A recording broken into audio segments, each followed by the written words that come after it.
राधे राधे। श्री हरिदास श्री कुंज बिहारी। कैसे हैं आप सभी लोग? आई होप कान्हा जी की कृपा से आप सभी लोग अच्छे होंगे और स्वस्थ होंगे। आषाढ़ मास की देवशयनी एकादशी कब पड़ने वाली है? 24 जुलाई को या 25 जुलाई को?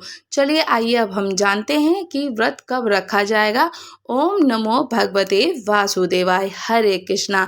आषाढ़ मास की देवशयनी का एकादशी का व्रत 25 जुलाई को रखा जाएगा। 25 जुलाई का व्रत किया जाएगा। शुभ पूजा का मुहूर्त क्या होगा? इस दिन व्रत करने का महत्व क्या होता है? आइए अब हम जानते हैं संपूर्ण मुहूर्त और संपूर्ण पूजा की विधि।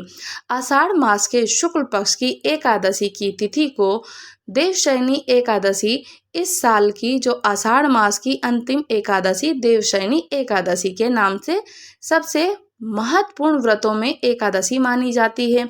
और धार्मिक मान्यता यही है कि इसी दिन से भगवान विष्णु जी क्षीर सागर में योग निद्रा में चले जाते हैं और चातुर्मास का प्रारंभ हो जाता है।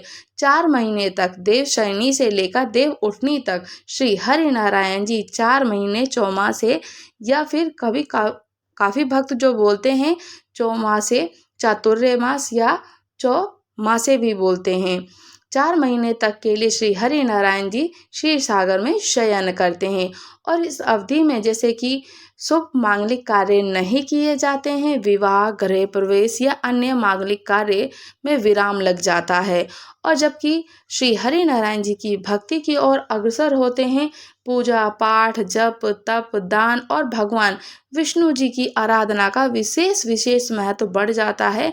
श्री हरि नारायण जी जब जल में शयन करते हैं तो जितना हो सकता है ठाकुर जी की प्रसन्नता के लिए, ठाकुर जी को रिझाने के लिए उनको आप जल में जब वो शयन करते हैं उनका पूजा करो, पाठ करो, जप करो, दान करो और विष्णु जी की खूब प्रकार से आराधना करनी चाहिए। इस साल देवशयनी एकादशी का व्रत 25 जुलाई को रखा जाएगा और इसी दिन से ब्रह्म मुहूर्त बन जाएगा। तो आइए अब हम चलते हैं, जानेंगे कि ब्रह्म मुहूर्त और शुभ मुहूर्त क्या होगा। हिंदू पंचांग के अनुसार 2026 में आषाढ़ माह के शुक्ल पक्ष की देवशयनी एकादशी तिथि का आरंभ होगा।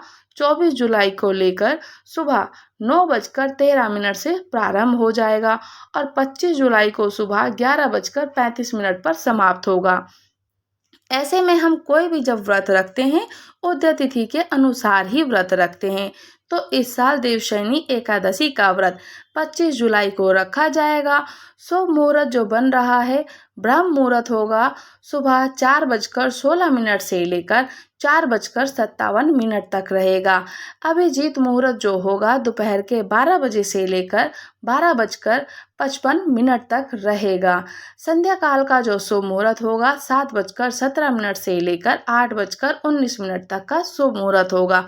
और इसी के साथ पारण का समय 26 जुलाई को सुबह 5:38 से लेकर 8:22 तक रहेगा। और ये पारण का शुभ मुहूर्त है, द्वादशी लगती है तो इसी में ही पारण कर लेना चाहिए। और देवशयनी एकादशी का महत्व, देवशयनी एकादशी के दिन भगवान विष्णु जी की उपासना, व्रत, दान, पुण्य के लिए बेहद ही शुभ माना जाता है। और मान्यताओं के अनुसार इस दिन श्रद्धा और नियम पूर्वक व्रत करने से पापों का क्षय हो जाता है, जीवन में सुख समृद्धि का आगमन होता है। साथ ही भगवान विष्णु जी की साथ माता लक्ष्मी जी की विशेष कृपा प्राप्त होती है। इसी दिन से चातुर्मास प्रारंभ होने के कारण संत महात्मा एक स्थान पर रहकर उनकी श्री हरि नारायण की भक्ति करते हैं, पूजन करते हैं, स्तवन करते हैं, पाठ करते हैं और धार्मिक प्रकार के कार्य करते हैं। देवशयनी एकादशी केवल एक व्रत नहीं बल्कि आत्म संयम, भक्ति, धर्म मार्ग पर आगे बढ़ाने की प्रेरणा भी देता है और पावन पर्व है। इसी के साथ इसी दिन व्रत रखने से अक्षय पुण्य फल की प्राप्ति होती है। और श्री हरि नारायण जी को चातुर्मास में जब क्षीर सागर में शयन करते हैं, उनके भक्त उनको प्रसन्न करने के लिए संयम नियम धारण करते हैं, कुछ संकल्प लेते हैं, श्री हरि नारायण जी की भक्ति की ओर अग्रसर होते हैं। काफ़ी जो भक्त होते हैं, विष्णु जी के जो भक्त होते हैं, चौमासे तक, चातुर्मास तक, 4 महीने तक अनन्य प्रकार की भक्ति करते हैं और अनन्य प्रकार के व्रतों का अनुष्ठान करते हैं। जैसे कि श्री हरि नारायण को चातुर्मास में कुछ चीज़ों का त्याग कर दिया जाता है, खाने पीने की कुछ चीज़ों का त्याग किया जाता है। और जब देव उठनी एकादशी होती है, ठाकुर जी को उठाया जाता है, उनको समर्पित किया जाता है। जो हमने 4 महीने तक कुछ भी खाने पीने की चीज़ों का त्याग किया हो, उनको पहले समर्पित किया जाता है, उसके बाद खुद सेवन किया जाता है। कुछ नियम होते हैं जो कि संयम और नियम के साथ रहा जाता है। कभी कोई भक्त ऐसे होते हैं कि जो पृथ्वी पर शयन करते हैं 4 महीने तक। 4 महीने तक कोई भक्त ऐसे होते हैं कि श्री हरि नारायण की पूजन भक्ति के लिए गंगा जी के किनारे पे ही स्नान करते हैं, गंगा जी में ही स्नान करते हैं। और काफ़ी जो भक्त होते हैं श्री हरि नारायण जी के, जो कि एक समय फलाहार करते हैं और एक समय ही भोजन का आहार करते हैं, सात्विक भोजन ग्रहण करते हैं। तो श्री हरि नारायण जी की प्रसन्नता के लिए चातुर्य मास का जो प्रारंभ होता है, तो चातुर्य मास के व्रत का अनुष्ठान किया जाता है। इसी प्रकार से यही व्रत का अनुष्ठान संकल्प होता है कि हमने श्री हरि नारायण जी की भक्ति की ओर बढ़कर उनकी प्रसन्नता के लिए, अपने मनोवांछित फल की प्राप्ति के लिए, श्री हरि नारायण जी को प्रसन्न करने के लिए, उनको किसी प्रकार से रिझाने के लिए हम अपनी अपनी यथाशक्ति के अनुसार, अपनी सामर्थ्य के अनुसार जप, तप, दान, महत्व और पुण्य अत्यधिक बढ़ जाता है। अगर आप 4 महीने तक का कोई भी अनुष्ठान ग्रहण करते हैं, संकल्प लेते हैं, तो उससे श्री हरि नारायण जी की भक्ति और भी अग्रसर हो जाती है और ठाकुर जी अत्यंत प्रसन्न हो जाते हैं। तो देवशयनी एकादशी के व्रत की कथा को श्रवण करते हैं। देवशयनी एकादशी का महत्व ब्रह्मवैवर्त पुराण में देवशयनी एकादशी के विशेष महात्म्य का वर्णन भी किया गया है। इस व्रत से प्राणी की समस्त मनोकामनाएं पूर्ण होती हैं। ये एकादशी आषाढ़ मास के कृष्ण पक्ष की एकादशी है, जिसे कि योगिनी एकादशी के नाम से भी जाना जाता है। और उसके बाद ही आषाढ़ मास के शुक्ल पक्ष की एकादशी देवशयनी एकादशी का प्रारंभ हो जाता है। और इसी एकादशी से चातुर्य मास का आरंभ भी माना जाता है। इस अवधि में कोई भी शुभ कार्य नहीं किए जाते हैं। विवाह आदि, गृह प्रवेश, शुभ मांगलिक कार्य कुछ नहीं किए जाते हैं। और मान्यता यही है कि इस दिन भगवान विष्णु जी क्षीर सागर में शयन करते हैं और फिर 4 माह के बाद उन्हें उठाया जाता है और उस दिन को देव उठनी एकादशी कहा जाता है। इसी बीच के अंतराल चातुर्य मास कहा जाता है। देवशयनी को देव का शयन महा एकादशी, थोली एकादशी तेलुगु में कहा जाता है, हरि देवशयनी एकादशी, पद्मनामा एकादशी, शयनी और प्रबोधनी एकादशी कहा जाता है। देवशयनी एकादशी के व्रत की कथा।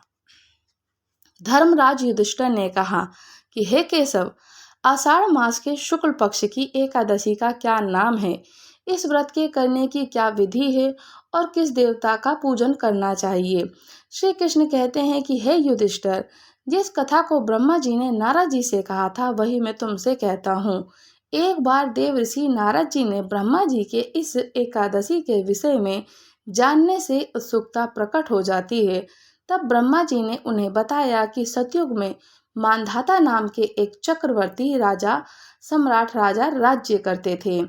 उनके राज्य में प्रजा बहुत सुखी थी, किंतु भविष्य में क्या हो जाए ये कोई नहीं जानता और वो भी इस बात से अनभिज्ञ थे, क्योंकि उनके राज्य में शीघ्र ही भयंकर अकाल पड़ने वाला था। और उनके राज्य में पूरे 3 वर्ष तक वर्षा न होने के कारण भयंकर अकाल पड़ गया था और इस अकाल से चारों ओर त्राही त्राही मच गई। धर्म पक्ष के यज्ञ, हवन, पिंडदान और कथाव्रत आदि में कमी हो गई थी। जब मुसीबत पड़ी तो धार्मिक कार्यों में प्राणी की रुचि नहीं रह जाती है। प्रजा ने राजा के पास जाकर अपनी वेदना की दुहाई दी। राजा ने तो इस स्थिति को लेकर पहले से ही दुखी थे और वे सोचने लगे कि आखिर मैंने ऐसा कौन सा पाप कर्म किया है जिसका दंड मुझे इस रूप में मिल रहा है। फिर इस कष्ट से मुक्ति पाने का कोई साधन करने के उद्देश्य से ही राजा सेना को लेकर जंगल की ओर चल पड़ते हैं और वहां विचरण करते करते एक दिन वे ब्रह्मा जी के पुत्र अंगिरा ऋषि के आश्रम में पहुंच जाते हैं और उन्हें साष्टांग दंडवती प्रणाम करते हैं। हे ऋषिवर, अपनी आशीर्वाद के पश्चात कुशल क्षेम पूछते हैं और फिर जंगल में विचरने के अपने आने का आश्रम और मुझे प्रयोजन बताइए कि आप यहाँ किस प्रकार से और क्यों आए हैं। तब राजा ने हाथ जोड़ करके कहा कि महात्मन, सभी प्रकार के धर्म का पालन करता हूँ। मैं अपने राज्य से दुर्भिक्ष का दृश्य देख रहा हूँ। आखिर किस कारण ऐसा हो रहा है? कृपया इसका मुझे समाधान करिए। यह सुनकर महर्षि अंगिरा ने कहा कि राजन, सब युगों से उत्तम यह सतयुग है। इसमें छोटे से पाप का भी बड़ा भयंकर दंड मिलता है। इससे धर्म अपने चारों वर्णों से व्याप्त रहता है और ब्राह्मण के अतिरिक्त किसी अन्य जाति को तप करने का अधिकार नहीं है। जबकि आपके राज्य में एक शूद्र तपस्या कर रहा है और यही कारण है कि आपके राज्य में वर्षा नहीं हो रही है। जब तक वह अकाल को प्राप्त नहीं होगा तब तक वह दुर्भिक्ष, यहाँ की प्रजा दुर्भिक्ष से शांत नहीं होगी। दुर्भिक्ष की शांति उसे मरने से ही संभव है, जो इस ब्राह्मण, जो शुद्र जाति का यहाँ तप कर रहा है। किंतु राजा का हृदय एक निरपराध शूद्र तपस्वी का समन करने को कोई तैयार ही नहीं था, उसको मृत्यु का दंड देने के लिए तैयार ही नहीं था। उन्होंने कहा कि हे देव, मैं उस निरपराध को मार दूं, ये बात मेरे मन को स्वीकार नहीं है। कृपया करके आप कोई मुझे दूसरा उपाय बताएं। तब महर्षि अंगिरा ने बताया कि आषाढ़ माह के शुक्ल पक्ष की एकादशी का व्रत करो और इस व्रत के प्रभाव से अवश्य ही वर्षा होगी। राजा अपने राज्य की राजधानी को लौट आते हैं और चारों वर्णों सहित पद्मनाम एकादशी, देवशयनी एकादशी विधि पूर्वक से व्रत करते हैं। व्रत के प्रभाव से उनके राज्य में मूसलाधार वर्षा होती है और पूरा राज्य धन धान्य से परिपूर्ण हो जाता है। ब्रह्मवैवर्त पुराण में देवशयनी एकादशी के विशेष महात्म्य का वर्णन भी किया गया है और इसी व्रत से प्राणी के समस्त मनोकामनाओं की पूर्ति होती है। तो बोले श्री लक्ष्मी नारायण भगवान की जय हो। देवशयनी एकादशी का व्रत करने से मनोवांछित फल की प्राप्ति होती है और देवशयनी एकादशी में जो भी चातुर्मास का अनुष्ठान करता है और जो भी संकल्प करता है तो उसका तो पुण्य अक्षय हो जाता है और हरि नारायण की कृपा अनंत बनती है। और देवशयनी एकादशी का व्रत हो या कोई भी एकादशी का व्रत हो, श्री हरि नारायण जी को ही समर्पित है और उनको अत्यंत अत्यंत प्रिय है एकादशी का व्रत। जो भी विष्णु के भक्त होते हैं, श्री नारायण के भक्त होते हैं, तो एकादशी का व्रत अवश्य करें। या किसी कारण से व्रत नहीं कर सकते हैं, तबीयत खराब है, दवाई खानी पड़ती है या व्रत नहीं रहा जाता है, तो कम से कम इतना तो करें कि एक पहर तक, दोपहर के 12 बजे तक आप जल को ग्रहण ना करें या फिर किसी भी चीज़ का ग्रहण ना करें। तो और ठाकुर जी की पूजा, मंत्र का उच्चारण, ओम नमो भगवते वासुदेवाय का उच्चारण या विष्णु सहस्रनाम का पाठ करें या विष्णु जी की चालीसा पढ़ें, ओम नमो भगवते वासुदेवाय मंत्र का उच्चारण करें, नमो नारायण मंत्र का उच्चारण करें, तो ये आप कर सकते हैं। इससे भी श्री हरि नारायण अत्यंत अत्यंत प्रसन्न होते हैं। जब श्री हरि नारायण जी को हम फल फूल धूप दीप नैवेद्य समर्पित करते हैं, उनकी आरती करते हैं, उनकी प्रदक्षिणा करते हैं, तो हमें कपूर से आरती अवश्य करनी चाहिए। उससे हमें तत्क्षण ही 1000 अश्वमेध यज्ञ के पुण्य फल की प्राप्ति हो जाती है। और कहा जाता है कि हम नित्य प्रतिदिन अश्वमेध यज्ञ के पुण्य फल की प्राप्ति कर सकते हैं, तो कपूर की बाती जरूर जलानी चाहिए। कपूर को उनकी दीपक से उनकी आरती उतारें, कपूर को प्रज्वलित करें, फिर उनकी आरती उतारें, उनको दिखाएं। इससे हमें तत्क्षण ही रोज नित्य प्रतिदिन 1000 अश्वमेध यज्ञों के पुण्य फल की प्राप्ति होती ही रहती है और श्री हरि नारायण की कृपा प्राप्त होती है। और जो भी भक्ति करता है ठाकुर जी की, उसकी जो भाव होते हैं वो सदा प्रेम में ही होते हैं और शांति भाव होते हैं। कभी उनके मन में किसी प्रकार की कोई मलिनता नहीं आ सकती है। और ठाकुर जी की कृपा को प्राप्त करने के लिए आप उनकी पूजा, जो भक्ति करते हैं, कहें कि हे प्रभु, हमसे जो भी अपराध हुए वो क्षमा कीजिए और जो हमारे पुण्य हैं, जो हमारे खाते में जाते हैं, वो सब कुछ आपको समर्पित हैं और आप ही देख लीजिएगा कि हमारे साथ हमारा क्या करना है, किस प्रकार से आपको रखना है, वही रखें। हम तो बस आपकी शरणागत में हैं। राधे राधे। श्री हरिदास, श्री कुंज बिहारी।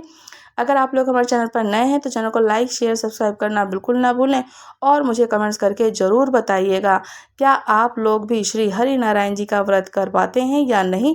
तो राम नाम का उच्चारण अवश्य करें। राधे राधे।